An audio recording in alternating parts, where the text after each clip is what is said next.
sangat menyedihkan, memprihatinkan, dan membuat kita merasa geram.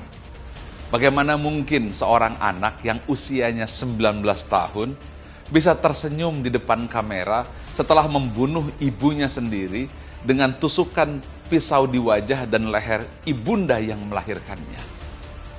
Inilah generasi ketika orang hanya diajarkan kecerdasan intelektual semata, tanpa kecerdasan emosional, tanpa kecerdasan spiritualitas. Kecerdasan emosional adalah kemampuan untuk merasa, what do I feel? Orang menyebutnya EQ atau emotional quotient. Dan itu tidak pernah diajarkan di bangku sekolah, apakah SD, SMP, SMA, atau bahkan sampai universitas. Apalagi kecerdasan spiritualitas.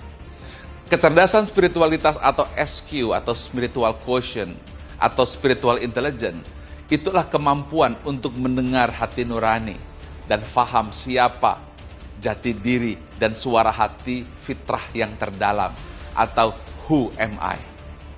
Kita terbiasa mengabaikan emosi, terbiasa mengabaikan hati nurani, sambil berkata bahwa emosi dan hati tidak berpikir, tapi ini yang berpikir. Dan inilah yang terjadi. Seorang anak membunuh ibunya, 151 kali tusukan dan tersenyum di depan kamera. Mudah-mudahan ini pelajaran untuk kita semuanya. Bukan hanya di Indonesia, tetapi juga di Malaysia dan di seluruh dunia. Bahwa tidak cukup mengajarkan anak-anak kita, generasi kita, hanya IQ atau kecerdasan intelektual atau nilai akademik. Yang itu sudah jelas, hanya berperan 10 hingga 20% saja keberhasilan. Tanpa adanya kecerdasan emosional, kemampuan merasa, tanpa adanya kecerdasan spiritual, kemampuan untuk mendengar nurani yang terdalam.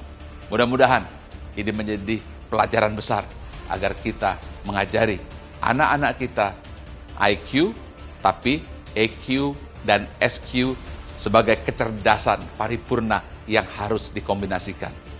Ingat, mengajarkan orang tanpa hati nurani tidak mengajar sama sekali.